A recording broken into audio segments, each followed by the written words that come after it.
Batu, Barada, Nikto. You must remember those words. Gordon's alive! You know what the Turing test is? I know Kung Fu. Dead or alive, you are coming with me.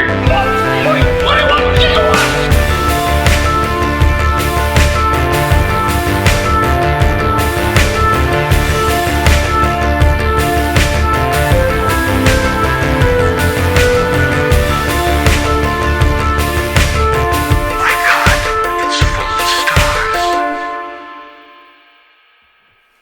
Ladies and gentlemen, welcome back to Stories Out of Time and Space. I'm one of your regular hosts, Scott Weatherly, and as always, I'm joined by the fantastic Julian Darius. Julian, how are you doing? I'm doing fantastic. Can't wait to talk about Inception. How are you? Yeah, it's going to be. I'm good, mate. It's going to be a dream. It's going to be an absolute dream.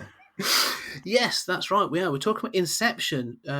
Christopher Nolan's 2010 Inception, writer and director. Starring Leo DiCaprio, Joseph Gordon-Levitt, Ellen Page, Tom Hardy, Ken Watanabe, Dilip Rao, Cillian Murphy, and Marion Cotillard. So it's got a great cast, this film. And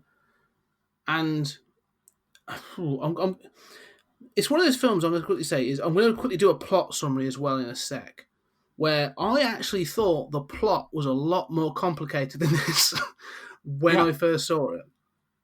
But basically, Cobb, played by Leo DiCaprio, is a dream thief. He can't go home because of a crime or something that's happened in the past. However, he's given an opportunity to redeem himself and be cleared. But instead of stealing information, which is what he and his team or colleagues have done in the past, he has to plant an idea. And this is incredibly difficult, and it's called Inception. And that's about it. This film is basically a heist film. Mm-hmm.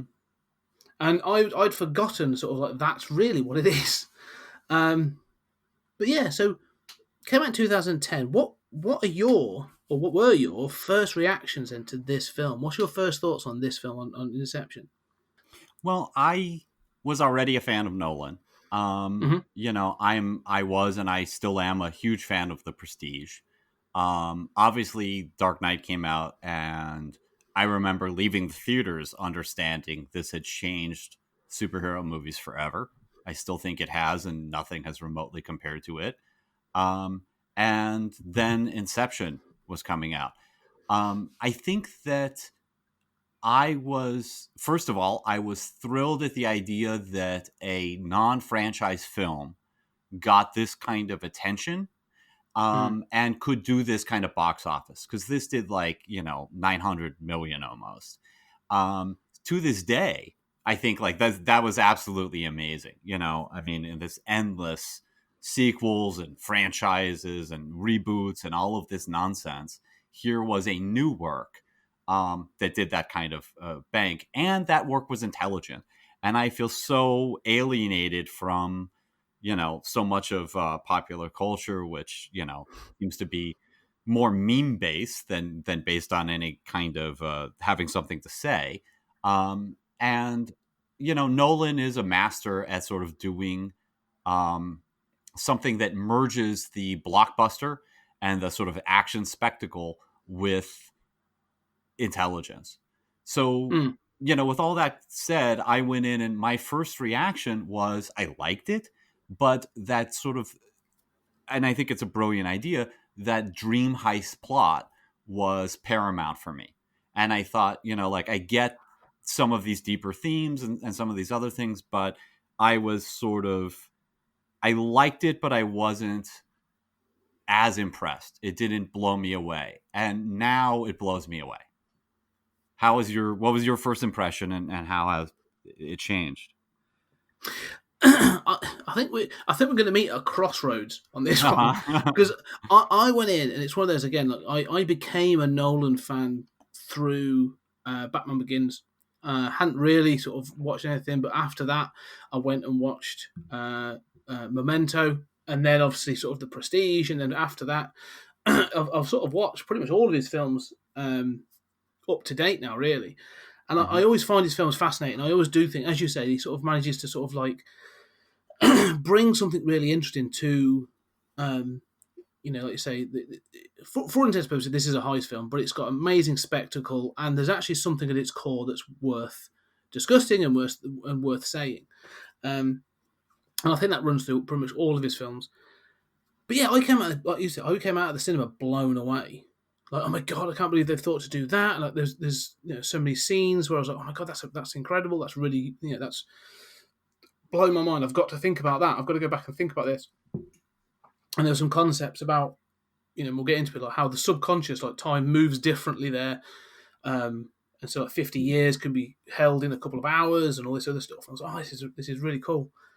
And then I didn't go back to it for a while. And then since I've watched it probably once since, and then this time, and then watched it this time, I was a bit like, they seem like really good ideas. And I think the polish had gone off even the second time I watched it. Like they seem like really good ideas. Right. But it never seems wholly consistent. And I think that's, like, I still enjoy it. Like, this film is an absolute roller coaster ride. And I won't take anything away from his visuals. Like, Christopher Nolan knows how to shoot a film.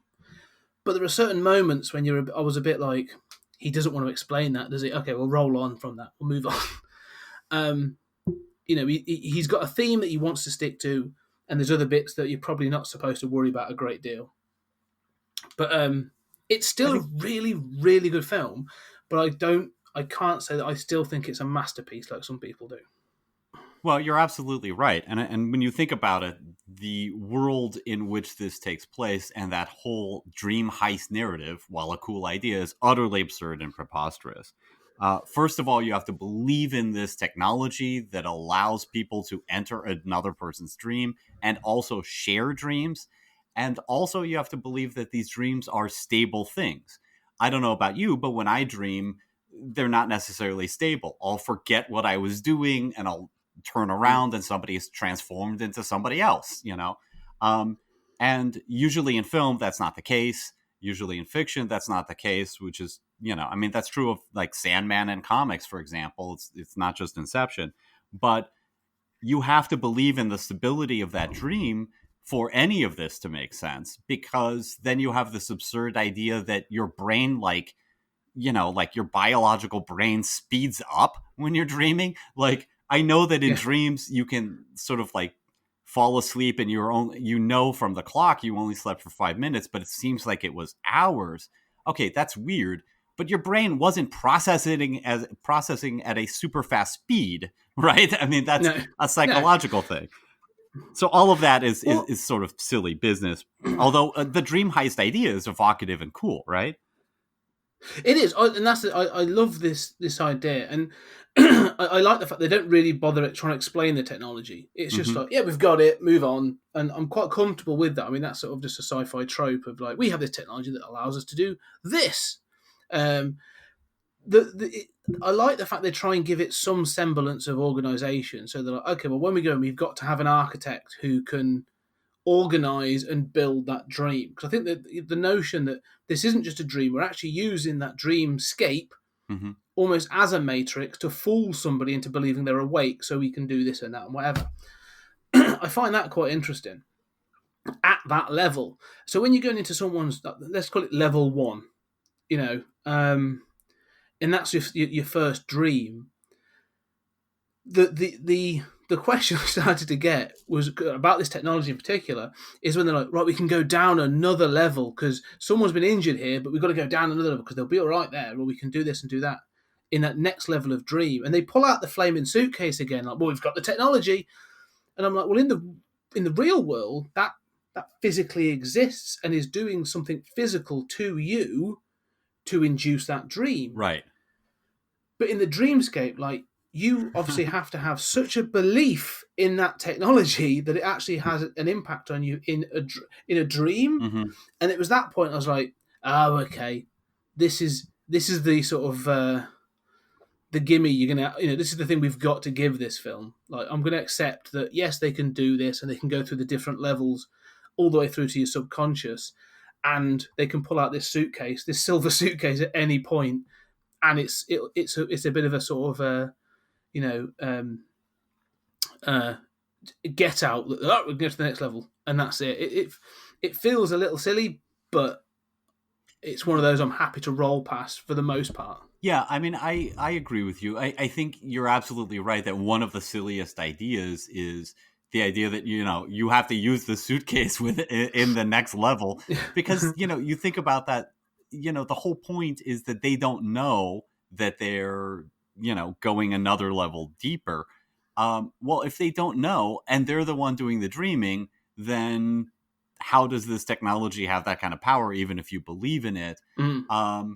But again, none of this really makes sense, because that dream has to be so stable, that multiple people can inhabit it and just, walk around like they're in a video game or something.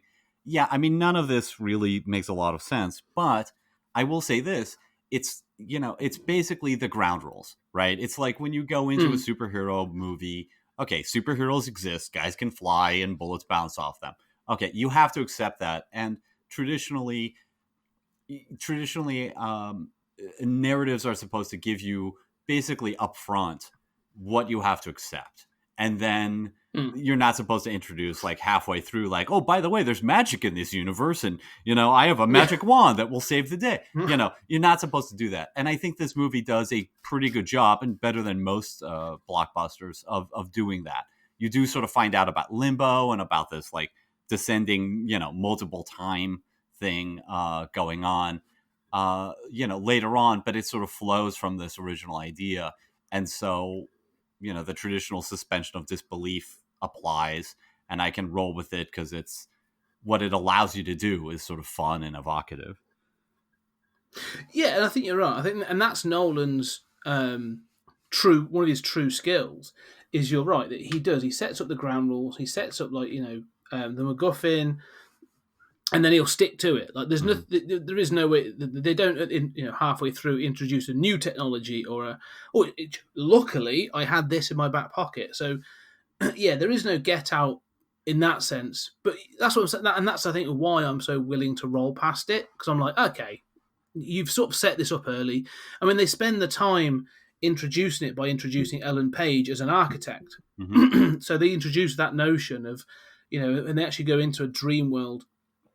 And you see her ability to build a world and, do all the bits and pieces. And obviously she builds a bridge. And I love the way it raises up and it builds in front of them as they do things. And then there's the moment where the path goes at 90 degrees and then they walk up it. And it looks cool. And it's great at setting up like the capabilities and the flaws. Because they say like, well, what does he say? Don't do something specifically from your memory, because if you do these sort of things, you then become aware, or the subconscious, these, like you say, basically the what do they call them in computers? These sort of like just the computer generated players in your mind. NPCs, right? That's it, yeah. Those sorts of things. That's what non-playable characters will attack you. And that's so you've got that thing in there. Like, yeah, you can't just dream up anything, because that actually puts us at risk. So you've got to do it within this box. Well, I think there's a difference there, though, because the idea is that as the person doing the dreaming becomes suspicious that they're dreaming, people, the sort of, they call them projections, the NPCs that sort of just populate this subconscious world, will sort of like start glaring and turn on the person who is, the intruder. Who doesn't belong there. But Cobb actually says to Ariadne, which, by the way, terrible name, right? So on point. But Cobb actually says to her, the reason you don't want to use stuff from the real world is because you can forget that you're dreaming. So that's setting up the whole revelation that he and his wife spent like 50 years, in this dream world. Yeah, so that's what I'm saying. So it's well laid out that there are bits of there's information dropped that you have to come back to. Like it's one of those that, so when you do get that the confession and the revelation at the end, it's sort of like it's all there. It works. Do you know what I mean? Within the logic of the movie, it works. And it may strain at the seams in some ways, but it pretty much holds together, I'd say. Yeah, but I mean, I agree with all of that, and I think that all of that stuff, I saw the ways in which it was, flawed the first time through. And I was sort of like, okay, Nolan is known for making these kind of puzzle box plots, right? Where everything is sort of set up and then there's this kind of like twist and solution, and it all makes sense within the ground rules, right? I mean, Memento is like that. But, the problem Nolan sometimes has, besides that these are to some degree Hollywood puzzle box plots. I mean, there's always some kind of like hole in them. But the problem that he often has is that he doesn't have an emotional center to his movies. I think this is very true of Batman Begins.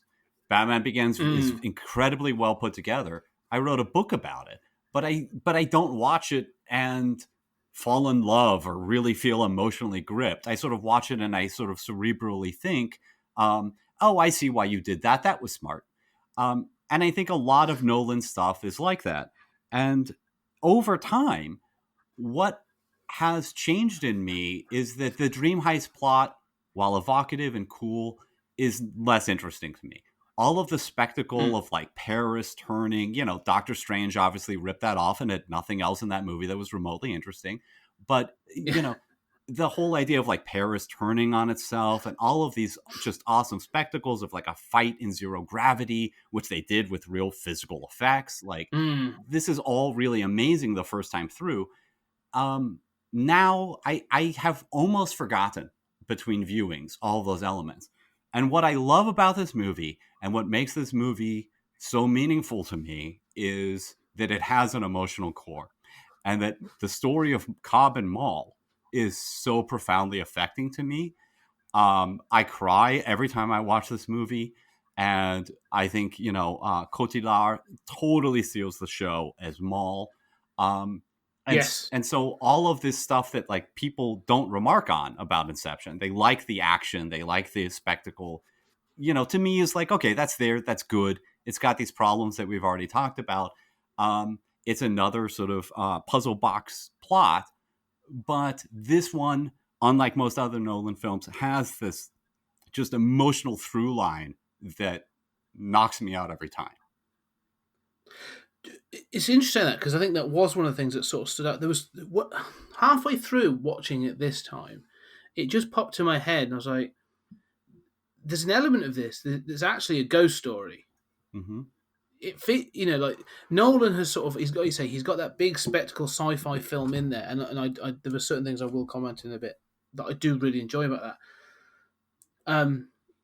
But yeah, it seemed to me there was something about this that just felt like almost like a gothic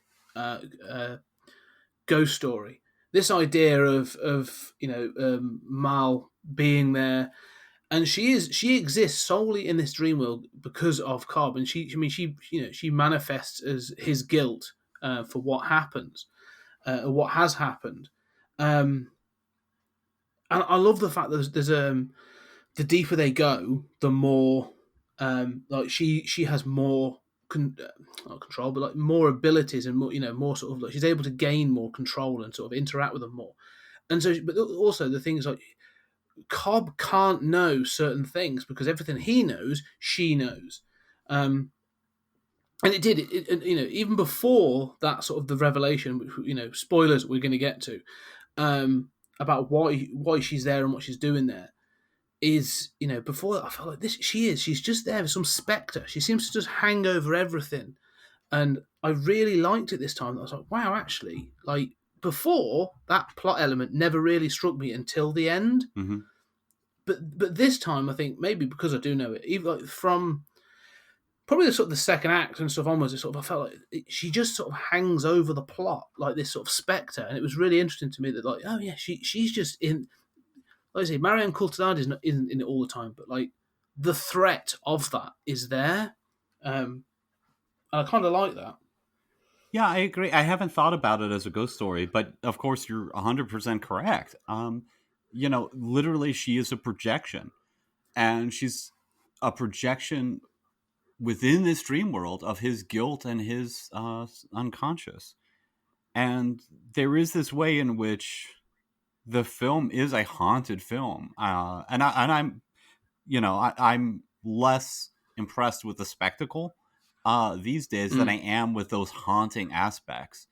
Um, and I did in my notes, I had the word haunting in, and I didn't even think about the ghost thing.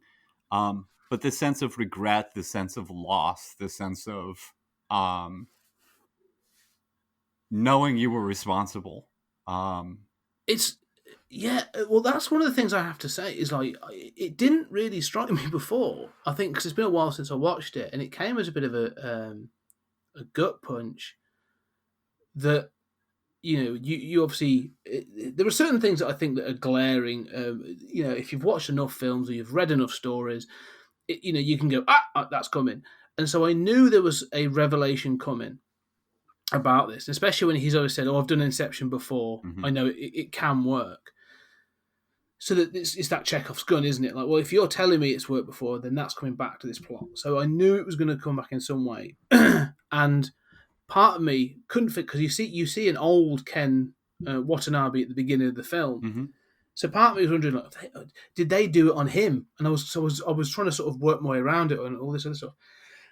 So when when it's revealed that he did it on her, and it's sort of like he has to sort of confess it. It comes as a bit of a gut punch, and it makes you sort of question Cobb and obviously what he's capable of doing and that sort of thing. It's yeah, it tilts the film for me a little bit in a certain direction. Yeah, I don't know if you think. I'm certainly very affected by all of that. I think that the revelation, you're right. I mean, it's kind of set up, and it sort of like rolls out in pieces. Maul sort of stars there's this sort of like first action scene like Dark Knight and Dark Knight Rises have, where Maul is just the femme fatale, and then you find out, oh, she was his wife. Then you find out she was dead. Then you find out he's wanted for her murder. And then Ariadne goes into the dream, and you see this trashed hotel room.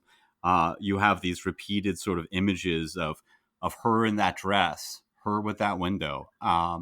You have the this sort of like mantra, which I don't know why I find so affecting. You're waiting for a train.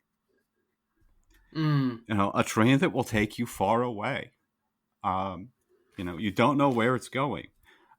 This idea that you have to begin any journey not knowing. I mean, that's true of relationships, right? I mean, that's true of any project. You don't know where it's headed.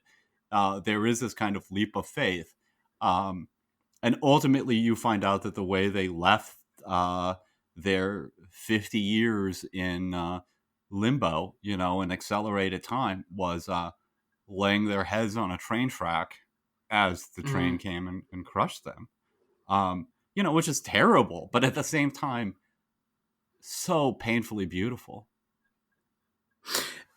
Yeah, it's interesting, especially when they get to that moment in the story where they do explain that they spent, tantamount to a lifetime together in this world, building it and sort of expanding it and harkening back into their own memories and subconscious to build buildings like the house from her childhood and where he grew up, and then all this other stuff. And I find that's this thing of this idea of, especially when they say it's 50 years of just being there and growing old together, and then that realization that he has of actually this isn't good for us. Like, we've been here long enough. Like, we've got to move out. We've got to get back. And the reason for it, is obviously get back to our children. And it's sort of So, well, I mean, it's one of those sort of, does the end justify the means of what he did? Well, he had to do it, right? I mean, it's very beautiful when you find out, how he sort of incepted her, that they have this beautiful house that was the house Maul grew up in, and is kind of surrounded by this, very modernist moat. I love the landscape of the city. And, he goes in and finds in a dollhouse, so evocative, there's a safe. And in that safe, she kept her totem that let her know that she was in a dream or not. And, and just leaves it out. The idea is, I think he spins it and just kind of leaves it there. Yeah. And the idea is that this sort of lets Maul come to her own conclusion that this is not reality and we should go back. But you don't know where this idea is going to lead. So just to let viewers know, in the, real world, when they get back, she is convinced that this is not reality either. And,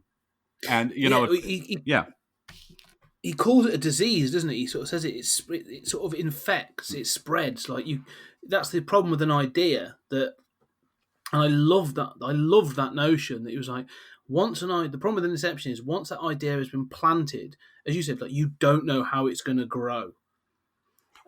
Right, and I think that's very true in life. But you have this haunting sequence, as she says she's with her children. And she says, I'm their mother. Don't you think I can tell the difference? She thinks they're not real, right? She's been away from them for 50 years and they have woken up in young bodies. Of course, this doesn't feel real. And, the very haunting scene as he, finds in the hotel on their anniversary, no less, sees her across the street so he can't intervene. And she's done everything. She's, sent a letter to her lawyer. It's a little, just sort of setting up everything. Sent a letter to her lawyer saying he threatened to kill her, basically forcing him to jump with her.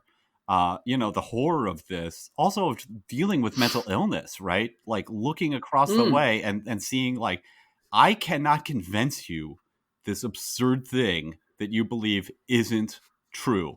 And I can see that you are going to destroy yourself with this, and I'm powerless. Well, I suppose it's that thing again. It's like she, he did this thing. He incepted this idea into her dream consciousness of this is a non-reality, and that's what permeated into her waking state, which has caused this. So he did that with the best intentions, and then it flips on its head, and she's obviously set him up. She sent this letter to the lawyer and trashed the room and did all these things. And she thinks again in a similar way, I'm doing this with the best of intentions. I'm doing this to not just save myself, but to save you. Like she's convinced that this isn't real. So she's not just doing this for herself. She's doing it, like you say, she feels like again that the means justify the end. Like, yeah, look, I've made this so you can't stay here anymore to save you. And that's really beautiful because they keep doing these things or these things have happened to save the other person as well, and obviously it ends in tragedy. Well, and I think about this idea of Inception. First of all, I'm fascinated by unintended consequences, and I think that we tend to be way too certain of what the consequences of our actions are going to be, or even of global policy. Even policies that, I would agree with might have blowback, might have unintended consequences. You think this might inspire positive change in the world, but it can also inspire the jerks to rise up. Things you can't really control what these consequences are. I think that the first time I saw this film, I saw Inception, the idea of Inception, more like a metaphor for filmmaking, because Nolan likes to do that, right? I mean, like The Prestige is in some sense a metaphor for filmmaking, right? For magic and making people believe they want to believe. You can do a jump cut and, give them crappy special effects and they'll believe. Their minds literally see what they want to see. But I saw this as kind of like, oh, okay, here's this idea that you can't control the consequences of an idea. And the movie Inception itself started as an idea in Nolan. It was going to be a much smaller budget movie, after Memento and after Dark Knight. He was like, I can't get this idea out of my head. And Now I can do it. It's about dreams, so I can do it as a 100 million idea. But now I think of Inception as a very literal thing. So I want to ask you, have you ever incepted anybody? You mean like dropped an idea and it's sort of grown? Yeah.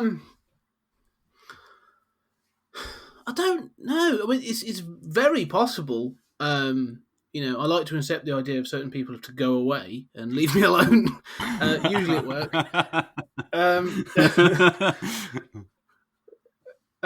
But I don't know. Very possibly. I mean, actually, there have been. I have spoken to people that they've listened to the podcast or they've spoken online. They say, "Oh yeah, actually, because of that, I've gone off and done this."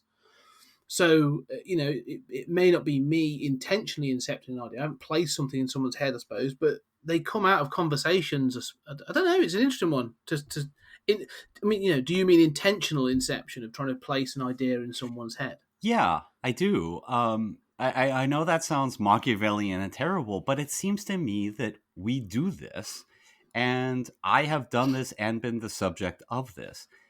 I remember, think about how many things we say to children, right? Like we say, you're going to be a great artist one day, right? They're drawing stick figures, right? And an aunt or somebody or a parent will say, you're going to be a great artist one day. And that kid thinks, how the hell do they know that, right? But they're adults and they have access to some kind of like magic world where they can just see this talent in me and see where this is going 30 years later.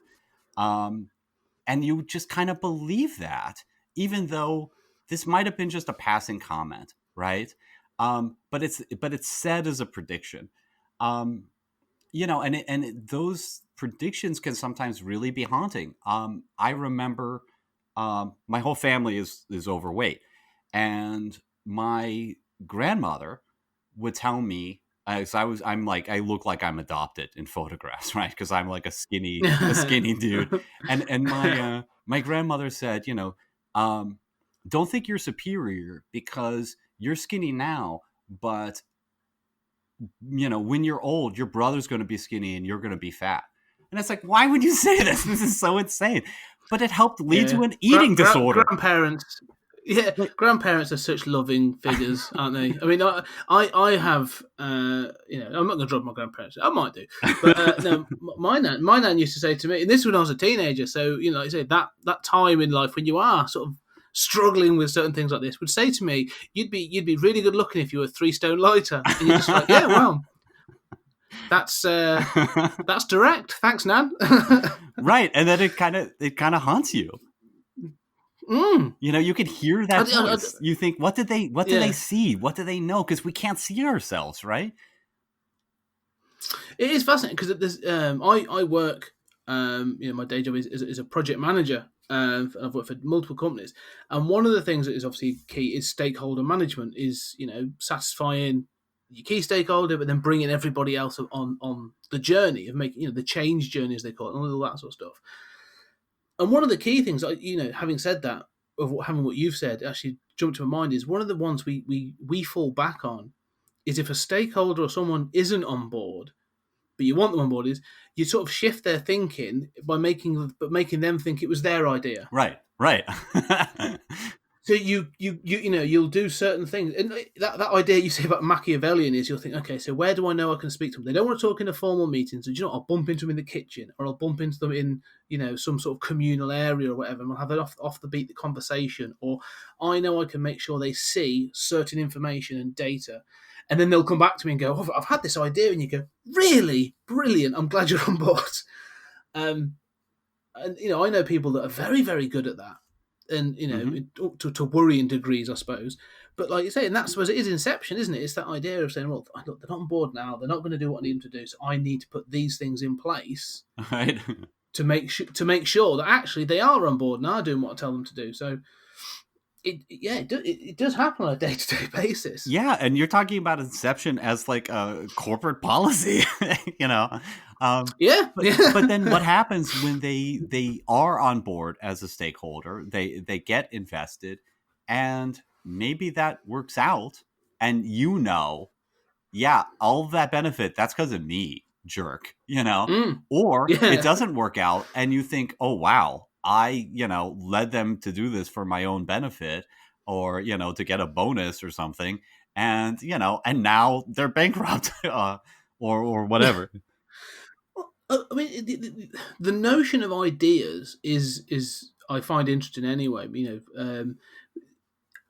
In recent history, and in particularly in your country, your home state or your home nation of the US, there's been a number of conspiracies, and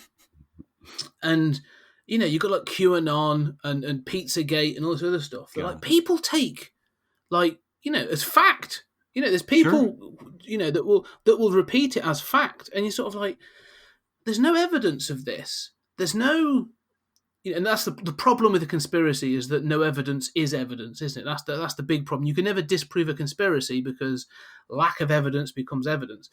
But but that's an idea. Someone's put that in someone's head at some point and said, "Well, that's interesting about this and this," and then it's just grown and become this full on, a full web of conspiracy. And it's, where the hell does that sort of thing start and grow? And people will take it as fact. Flat earthers are another one Yeah.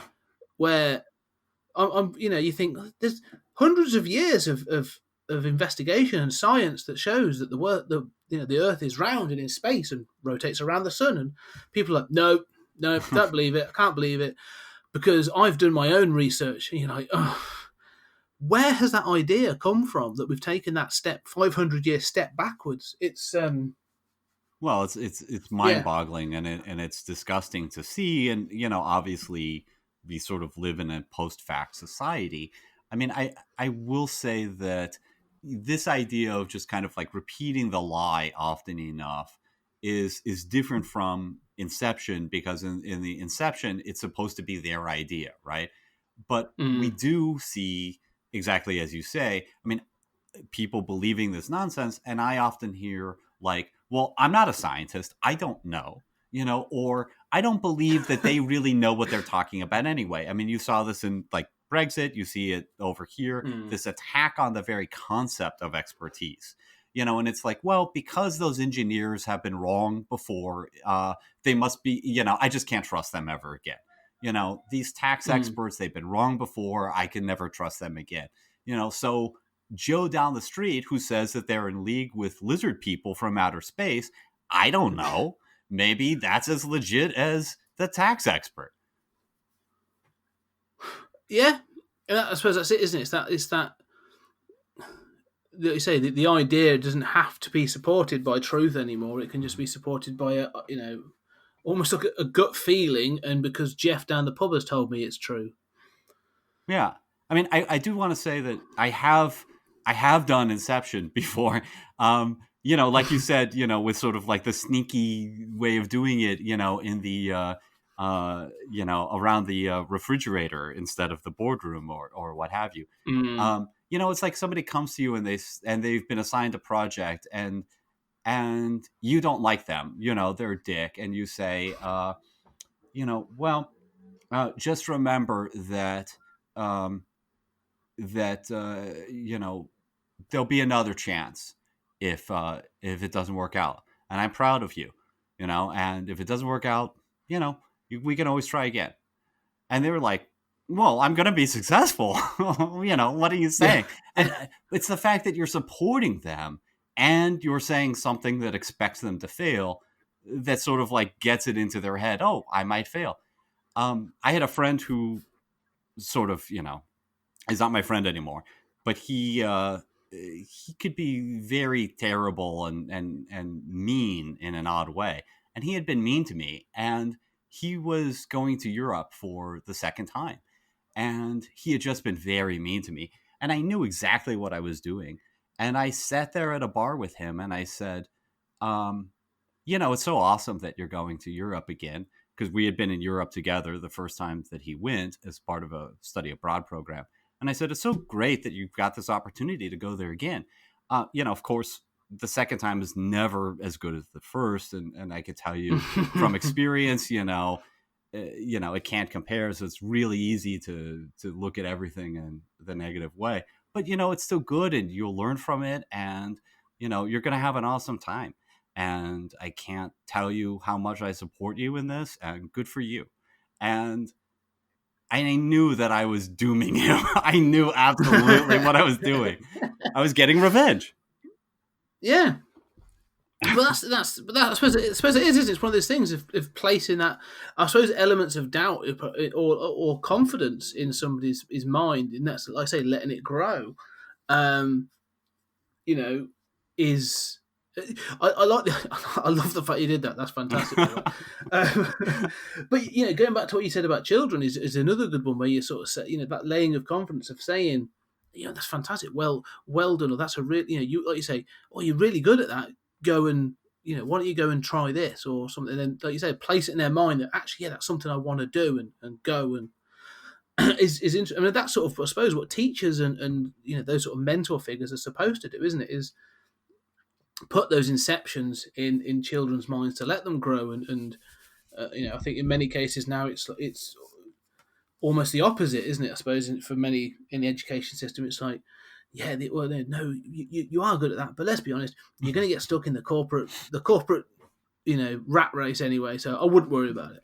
So that's the expectation. I don't tell my students that. I mean, I did think about my experiences as a teacher and as a college student, because one of the things that you do, especially like in the humanities, let's say you're teaching creative writing, you tell them, this story has problems, but here's what I liked, and you're the one who has to be satisfied here, and keep going with this. Well, is that really good advice, right? Because as you say, they're probably going to wind up in the corporate world, or in foreign languages. I teach French, and I have inspired many students to become French majors. Is that really going to help them down the line? I mean, it will enrich their life, and I'm absolutely a great salesman at how this will change your life in a million unexpected ways. And what a cool department. You'll hang out with all these cool people. You'll have these cool conversations, and a whole world of francophone films and culture will be open to you. On the other hand, maybe you should go into engineering. So maybe that. The other thing is, in this movie, the whole idea of, in the heist part of the film, of giving up your empire, is based on the idea of what your dad's expectations are. And even at the top level, there's that sort of toast where they toast to the dead father, and this may rest in peace. Well, what does that mean?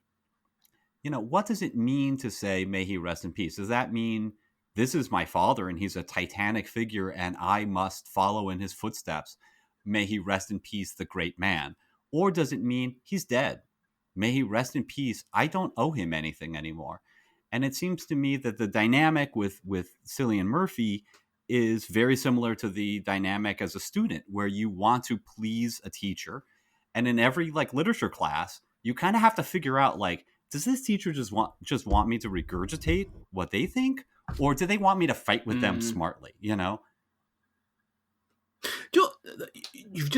That's a really good point, actually, because they on the plane when they're chasing down Cillian Murphy, that moment they make a toast, obviously, to his dad, and he says rest in peace. And the thing we should say is the inception, that the thought that they want to place in his mind is exactly that, isn't it? Is because it's a competing energy firm or something on those lines. The idea they want to do is go off in a different direction. Don't follow in your father's footsteps. Actually, try and be your own man and do something different. Mainly so the competition can take over the market, right? Which is but like you say, it actually starts with that inception in itself. It makes me think of characters like Derren Brown and these other people, these sort of entertainers that would start and say, well, actually I'm a hypnotist, and actually they're not a hypnotist, they're just very good at that form of mind manipulation through wordplay and all this other stuff of literally laying ideas in people's heads. So starting the conversation with that thing of may he rest in peace, right? as you said, that's the inception there, and then they go in to sort of like fulfill that notion. So even before he goes to sleep, the thought of his father is in his mind. Like they have literally placed that thought in his head before he goes to sleep. Right, we've got to make sure he is dreaming or at least thinking about his father before he goes to sleep. Mm-hmm. So I hadn't even thought that, because I always think of the inception taking place in the dream, but they actually are laying groundwork before that to make sure that they can fulfill that notion. Because if they were to sort of like start the toast of like, and here's to Domino's Pizza, then you'd probably be screwed. It's sort of like the very different dreamscape. Yeah, or you could toast and say, I'm sure you'll continue his legacy, or he was a great man. Well, that obviously sort of suggests you should follow. You've got to live up to that. You should follow.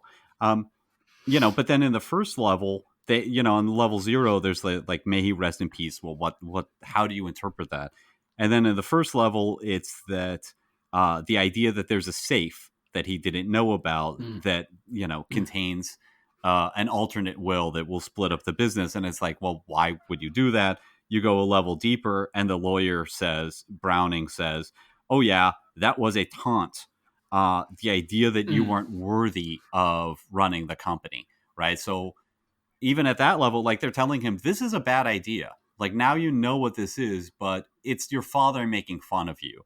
And it's really only on the third level, which I call the James Bond level, where he gets to see his dying father in a dream. And the point is, his father does love him, but wants him to be his own man. And then that, sort of tracks up the levels until may he rest in peace means, the best way to honor my father is to do something as unique and build my own empire the same way he did. It's not to be a carbon copy of him, which I agree with. I mean, I think it's the right decision, but it is dismantling his competitor. It is interesting. That idea of like, again, the levels having to tell the story, because again, they obviously get him involved as well, don't they? So it's sort of like that first one. They have Tom Hardy becomes like a mimic. So he's obviously been mimicking the lawyer's mannerisms and patterns, that sort of thing. So he can mimic them in the dream. And then eventually they go down a level, and sort of they end up pulling Cillian Murphy's character into their sort of team. So that they can then almost like support him as a thing. Because they trick him. Like at one point, then they go in, and he obviously meets Leonardo DiCaprio's Cobb in a hotel bar, and he's like, "Look, you've been trained for this. I'm actually a part of your subconscious. I'm here to protect you. Come with me." And then they go from there, which I actually really love the idea of them doing that. Yeah. And I like the way he shows him as well. Look, this isn't real. This is a dream. Look, I can show you. And they start to see the different things happening. Like the weather changes, there's some of the bits and pieces. I think it's really good. But that's it's a layer on layer, like but it's each one feeds into the next one. Granted, they've got to keep going down that layer and layer, but it keeps feeding into, doesn't it? This notion of like, okay, as we've said, we're building on the idea. So you've got almost it's not a single moment where they go Inception. It's okay. Well, in the waking state, we've said this. In the first state, we've done this. In that second level, we've now done this. It's almost like that reinforcement through the subconscious, the repetition of the ideas or the notions that actually builds to this thing. So when he does wake up, it's sort of solidified in his mind. Yeah, I think as a concept, it's. Sorry. No, go on. No, that's what I'm done with. So, yeah, I think. Sorry, I think for me, it's sort of like, it's like they're slowly turning him around, right? They're getting him to think there's something you don't understand about your father. Then it's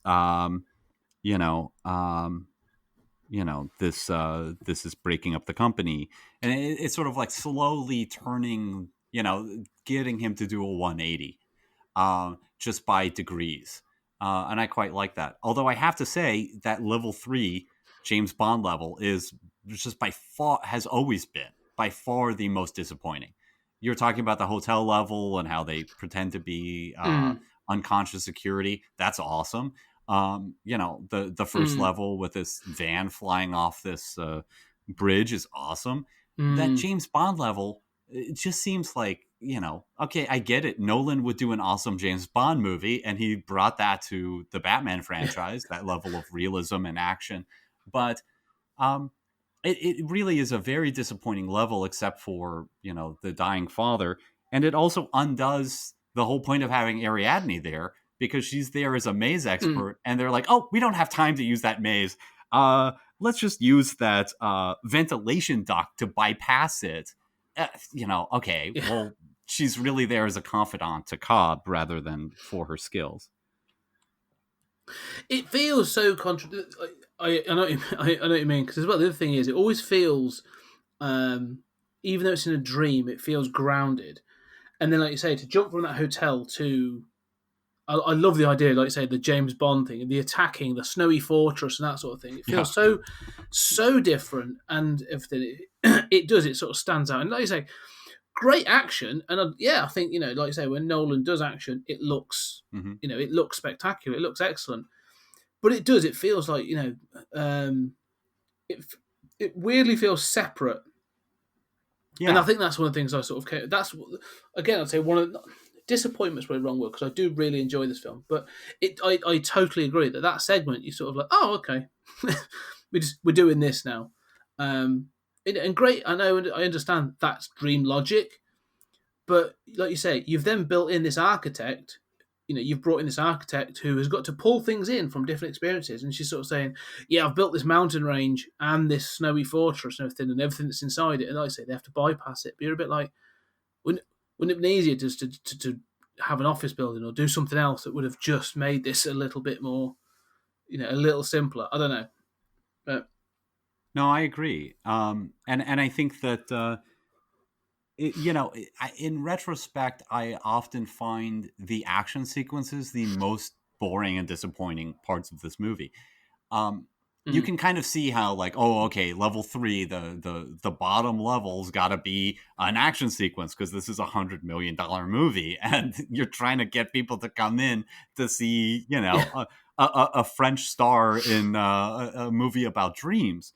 But I mean, I'd say like one of the weakest bits is when he's recruiting is it Mumbai, and the guys are after him, and they have this chase. Well, what was the point of that? I mean, I could do without that. Well, I could do without a lot of that level 3 action.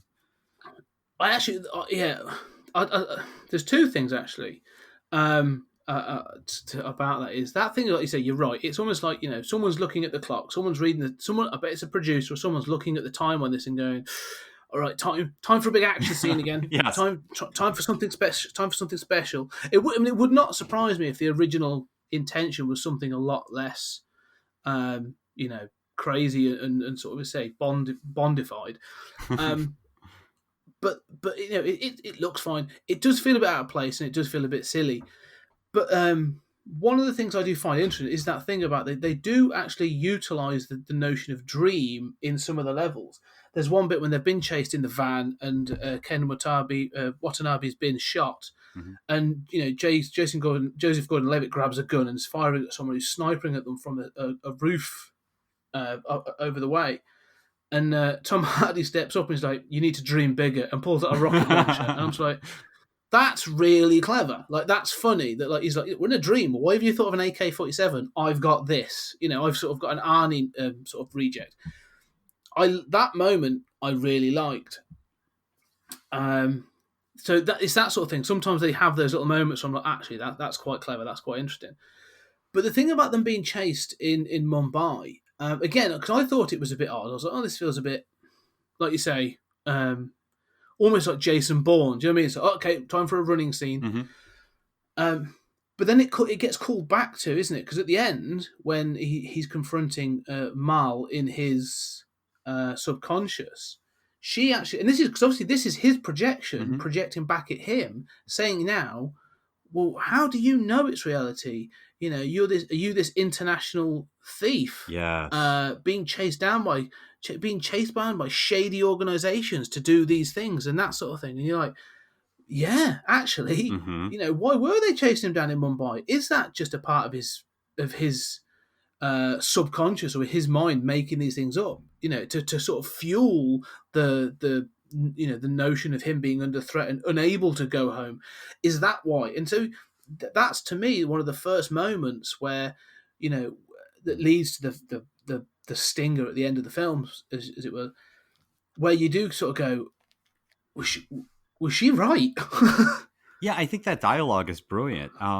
It wasn't. I've got that in my notes, but it wasn't until you said it just now that it occurred to me that it's essentially the same move as Total Recall, right? Like, oh, really? You're an international spy that's on Mars being chased by people, and all of Yeah. humanity depends on you. You're sure. Yeah. It's essentially the same argument. You're being chased by an anonymous corporation that's very sort of projection like.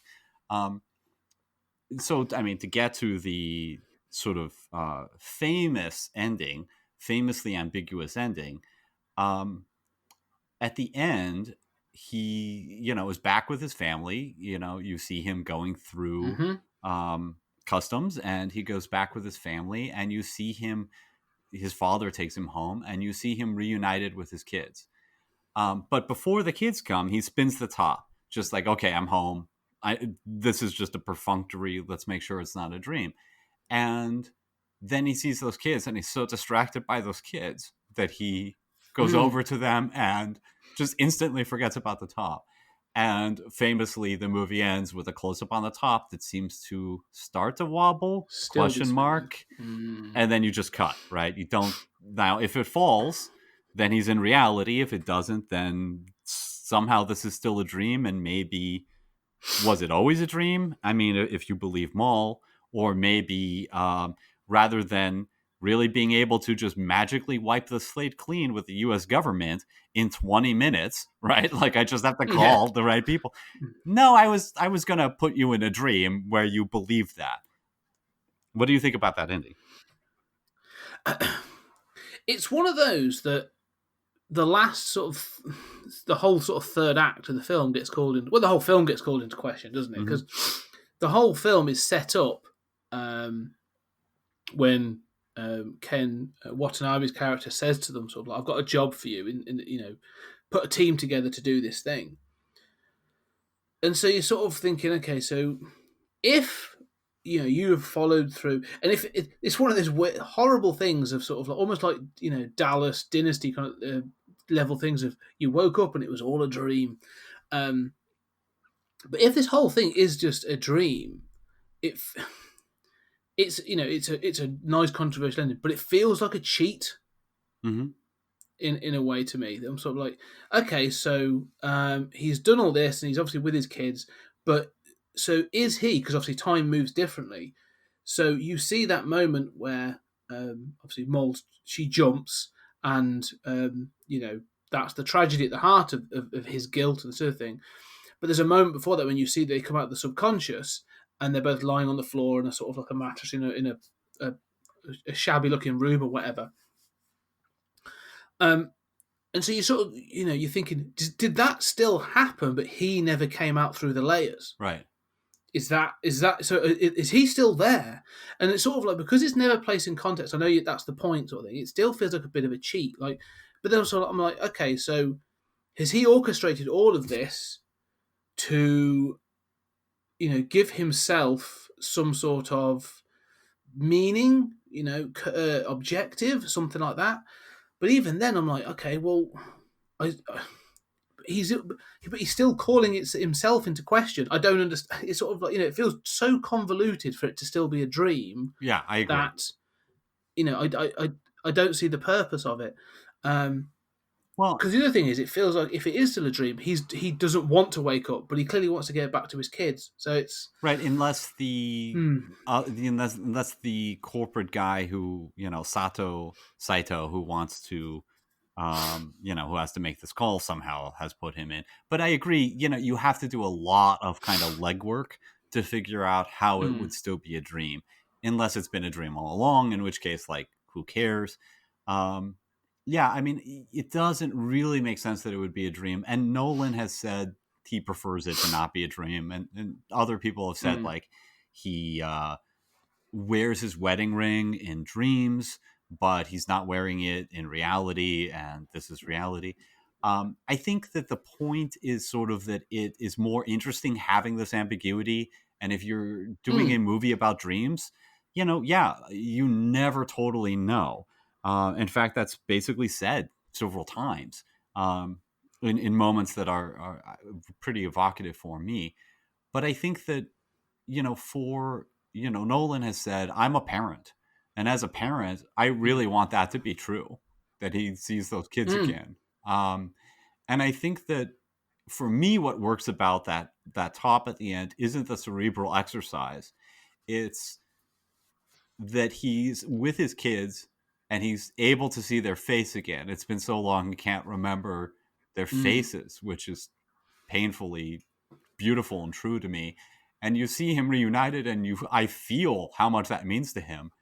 And the camera just pans over to that spinning top. Yeah. And as it does that, I have this moment of sheer horror. You know, it's like, oh, here's that happy ending. And then it's the sort of like, you know, the idea that this could be ripped away from him by it being fake without him knowing is sort of horrific to me in that moment. But that winds up being more emotionally significant to me than the sort of abstract puzzle of, haha, is it a dream? Two things to sort of to add to that really is one of the things that sort of I questioned. I tried to double check, and I may have missed it. Was the kids themselves? So you know, it's shown that obviously he's not been able to go back to the States or whatever to see them. So you see them as representations throughout the film, and it's always that last moment when he's had to make a decision to go on the run, and it's just them two from the back, and they're very young, and they go off. You know, they run off into the garden. So, as you say, you can take it as this is reality, and he's returned home and he's able to live his life. The one thing that I struggle with, but I think is worth noting is when you have adult actors like Leo DiCaprio, sort of, you know, that sort of thing, you can cover a period of time and you haven't got to worry that they look different. Okay? So you could say sort of, you know, Leo DiCaprio, you know, yeah, it's been 5 years or even a year or 18 months or whatever since the death of Maul. Yeah? Yeah. Because he seems relatively subconsciously like he's obviously it's playing on him and he's really guilt ridden and everything. And he's been in there a lot of times where Maul's appeared, right? I mean, he's used to this. Yeah. So he's had to face up to it, and it's obviously tearing him apart psychologically. But on the outside, if you take that it is reality, like he's not grieving, like he's not, you know, holding back tears. He's dealt with it. He's dealing with it to an extent. But those kids, and this is because they use the same actors, those kids are the same age. Yes, absolutely right. So to me, that was the thing I thought was like, okay, if this is a dream, well, that's of course what he would see, because he will not have seen them grow up. He's only ever spoke to them over the phone. Right. You know, he speaks to them. He speaks to whoever, you know, the nanny or whoever doesn't want to speak to him early on in the film. But he hasn't seen them, so he wouldn't be able to say. And kids at that age do change, you know, quite dramatically, sort of as they grow. So he would walk in and they'd be like, "Oh, I've got older." You know, they're slightly older, but it's been a year, 2 years, or whatever. But they're not. They're still the same age as when he left. And it's almost like him being inserted into the same moment. You know, so that to me added to this notion of being a dream, because it's sort of like, where can I pick up from? I can pick up from that moment. So that was one thing that suggested to me that, you know, possibly could be a dream. But then the counter was similar. Sort of was just that knowledge of, if that is the case, and it is, you know, if it is a still dream, like you say, there's all that legwork that you've got to do to make it work.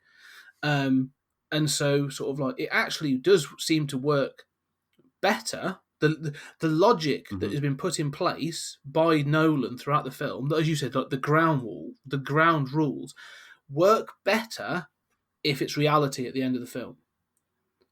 Yes. you sort of have to stretch those ground rules even further to fit it in to be a dream at the end. Right. Now I know that's so that was the problem I had. I was like, oh, okay, I've got to do this, I've got to do that to make it work.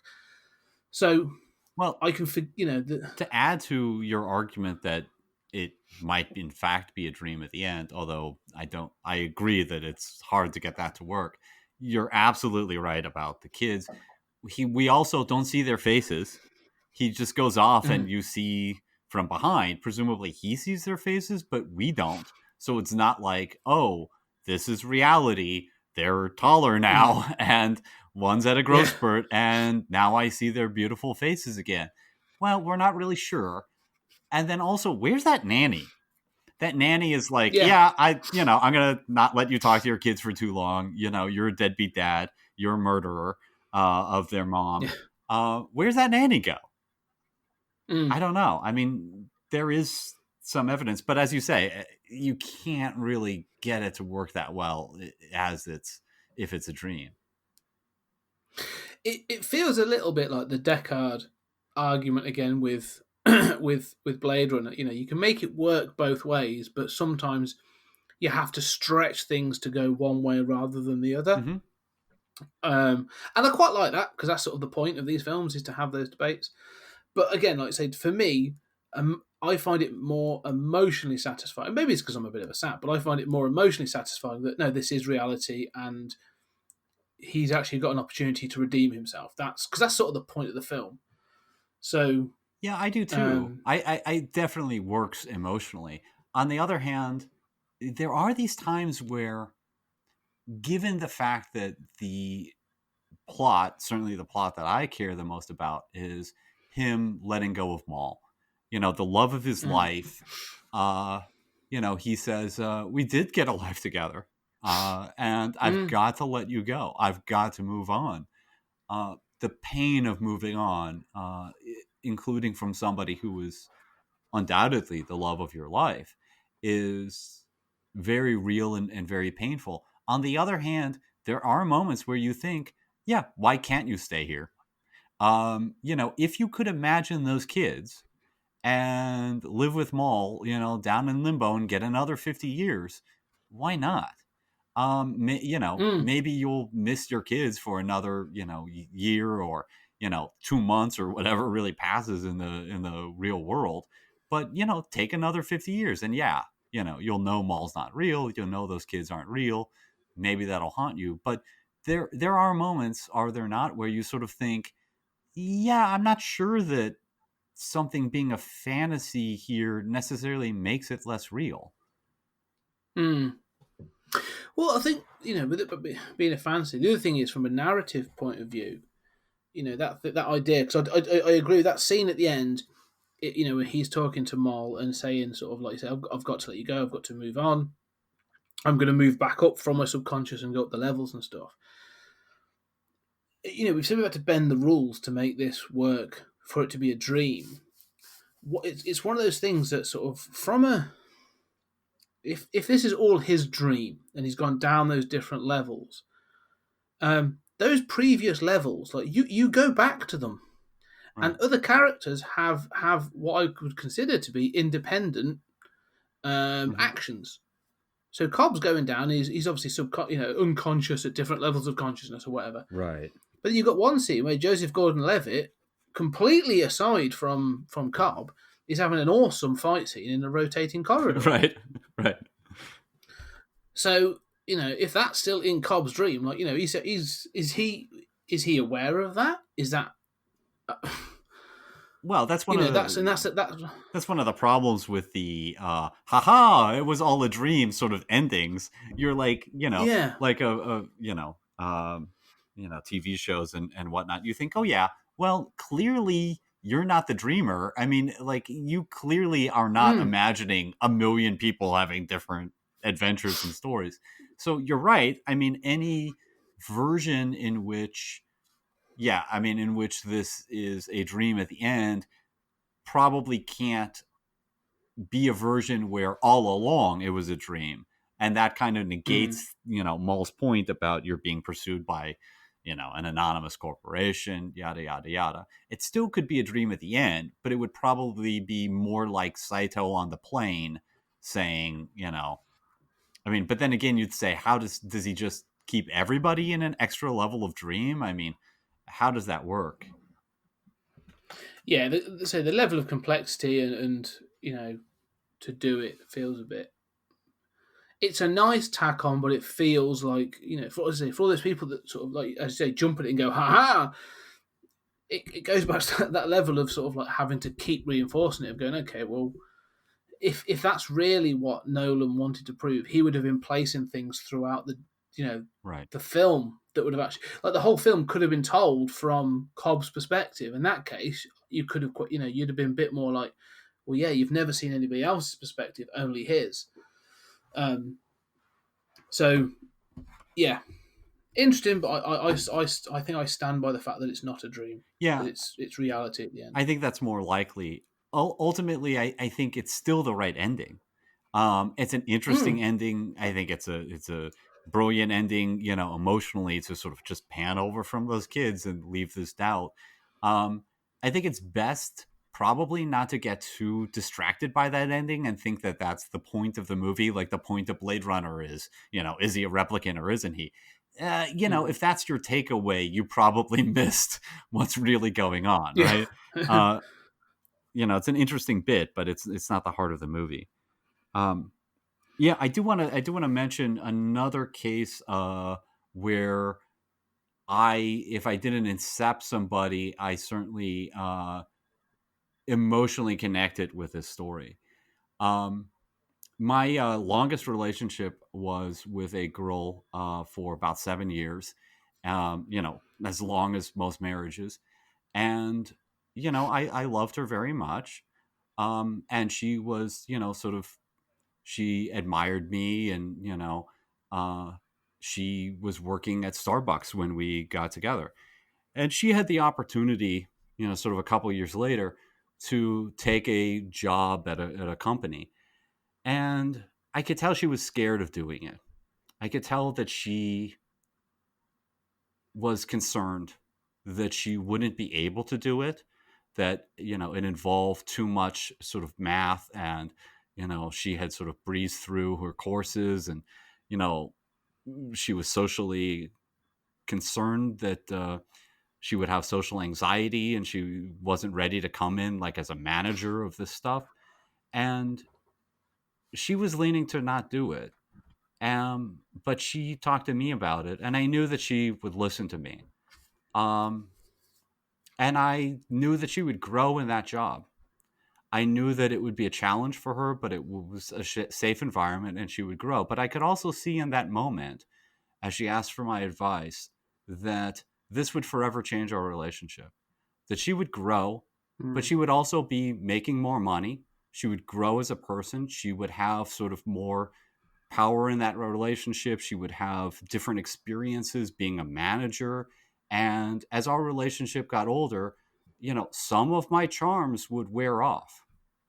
And I could project this forward and see, yeah, it'll take a while, but, this is probably the end of the relationship if I advise her to do this.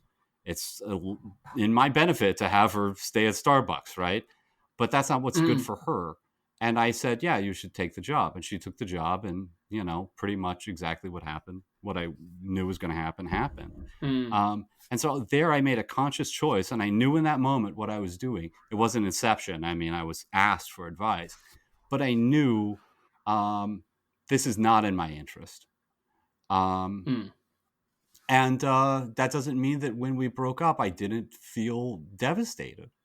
I didn't, feel torn apart. I absolutely did.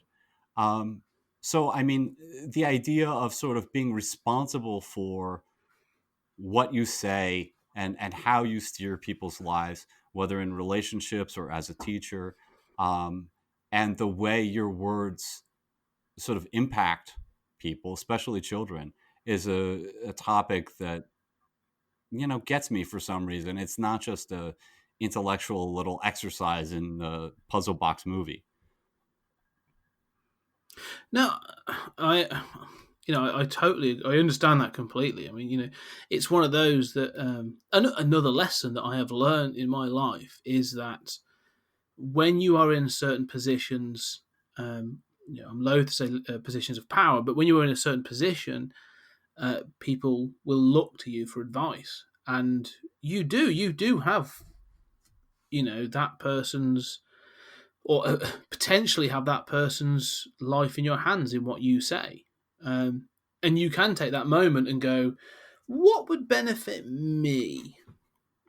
Right. Do that. Do I, for you, like, do I want them to take this job, or do I want them to do that activity, or do I want them to do this? Do I want to do that? And you can say, and I suppose that's where it comes into that morality of the responsibility you have of, even from, as we've said about Inception, that you can do, dropping ideas into impressionable minds and stuff, is like you have a responsibility to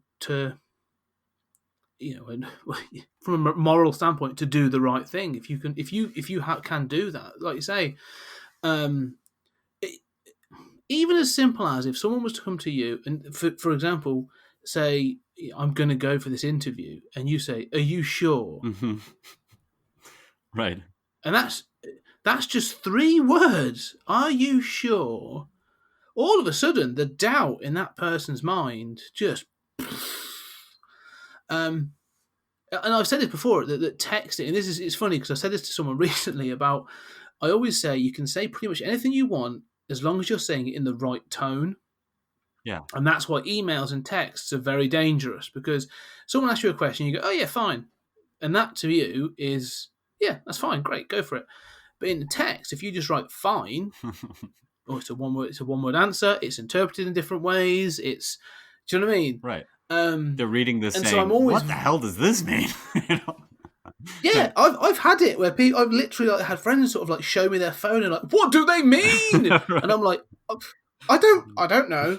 But it's it is interesting to say that you can quite easily shift somebody else's life with just that drop of information.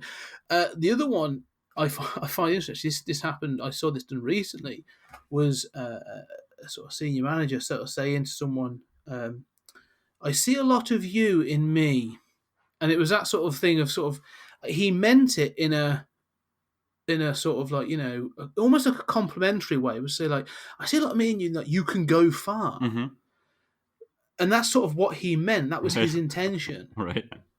But because of the context of and the tone in which he said it, it didn't come across in that way.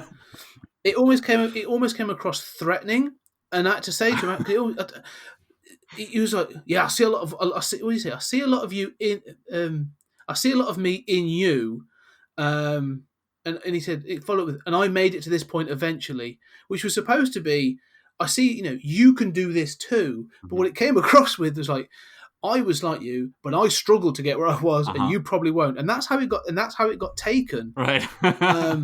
And I actually said to this guy, I said, I think you're gonna have to go back and have that conversation again. Mm-hmm.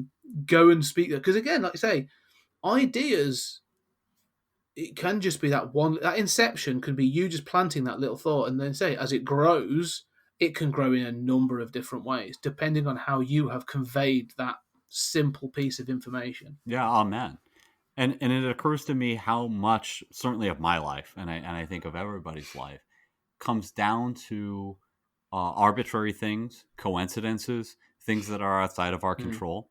The difference between going to one school or another, the difference in, I met people on a beach who changed my life, and who were really there for me when I was suffering, and I don't know what would have happened to me otherwise. But I think also, especially in love and especially in relationships, it's probably true in, going for that interview. But, so often relationships trying to do something that's new involves a kind of courage, right? It involves, you're waiting for a train. I don't know where this is going to take me.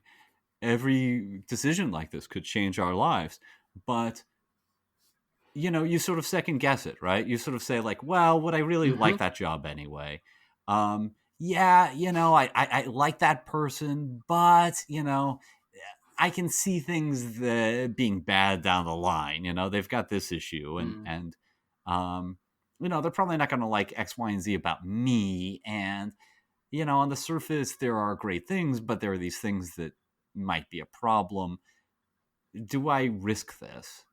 Do I put myself up for rejection ultimately at these interviews or with people? And it's amazing how much in those moments we do ask other people and we do second guess ourselves. And those are kind of crux points at which our whole lives could be different. Yeah, as you say, amen. I totally agree. There's so much, lives can do go in totally different directions. And I'm sure we'll cover a film at some point with multiple realities in. So we'll come to that at some point.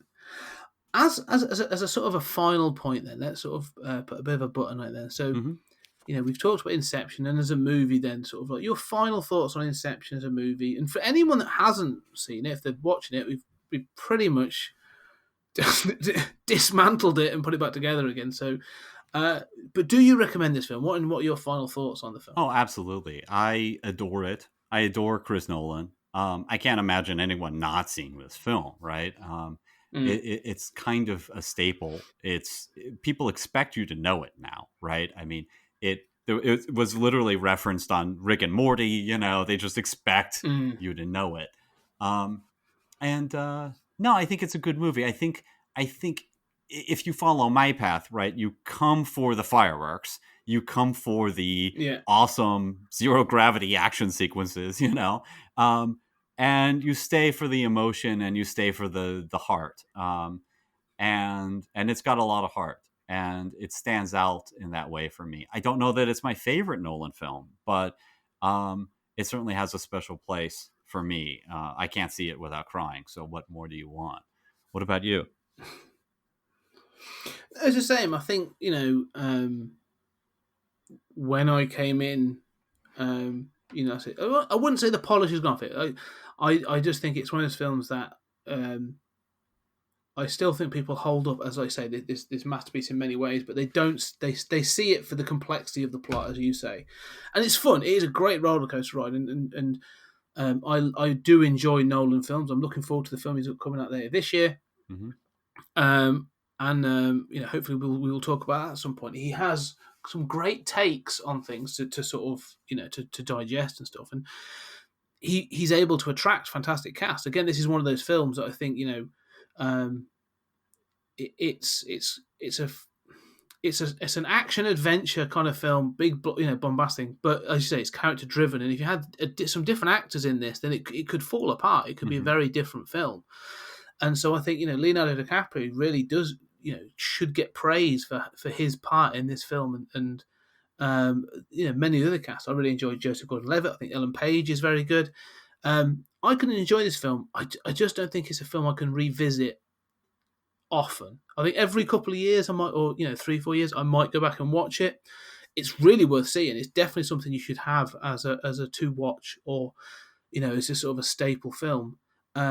I agree with what you're saying about the heart, and I do like getting into that.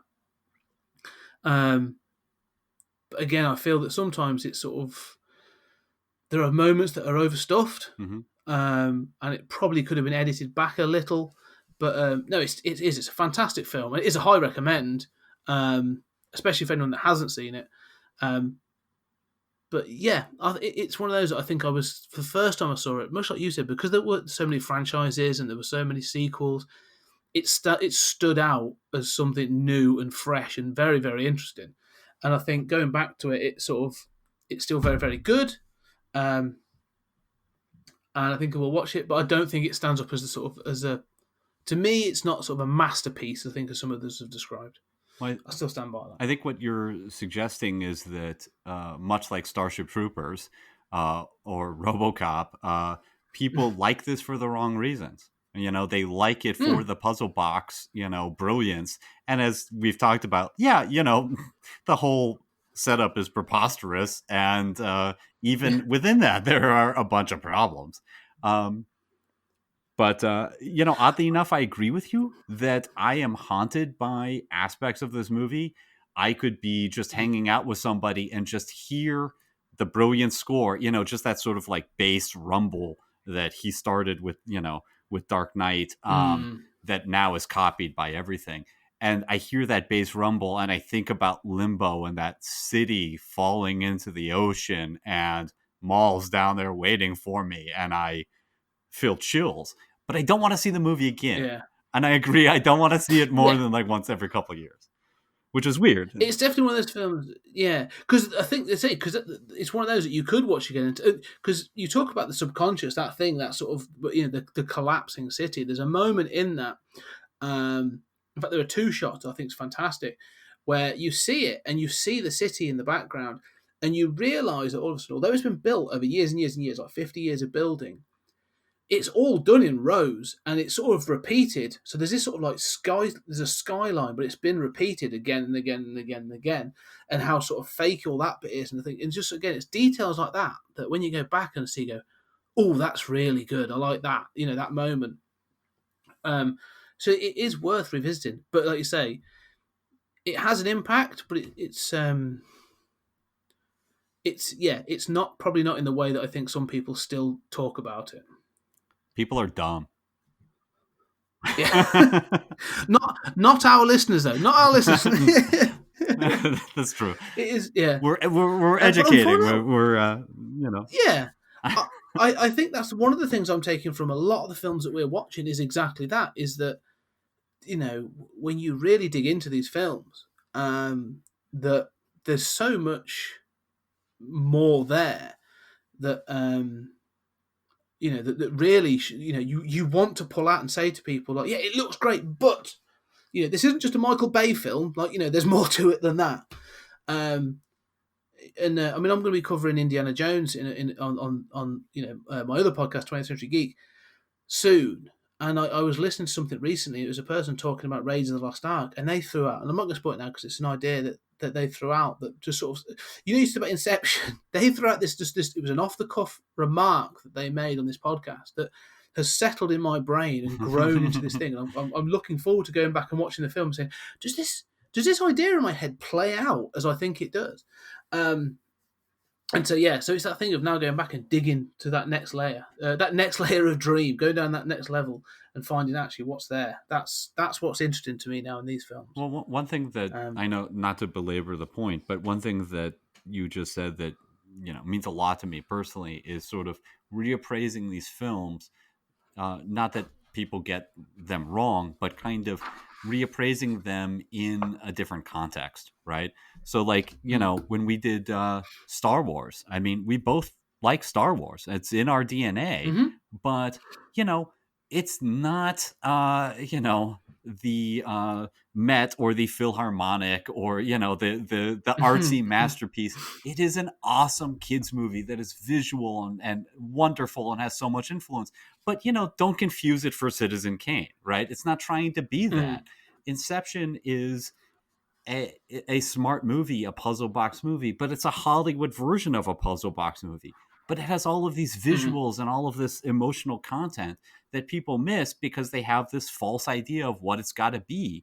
And we can appreciate these movies without forcing them to be, so brilliant. I mean, I can love this movie while also saying, yeah, if you look at this as a puzzle box movie, it falls apart pretty quickly. It's kind of stupid. Yeah. But I think, we might even have to do like a season wrap up, like a little mini season wrap up and go back onto some of these films. Because these are the sort of the threads, I think, that this first season come to mind. And I think that might be worth actually having a bit of a think about that. Looking back at the when we've done our first 10 films, we'll do like a mini-sode and have a look at what those themes and those things that have come out really and spoken to us. That'd be quite cool. Sounds good. I'm game. So speaking of there you go, listeners, of the first season, next time is Looper, which is the 10th out of 10. It is. That's our grand finale and another say Hollywood Hollywood sort of blockbuster.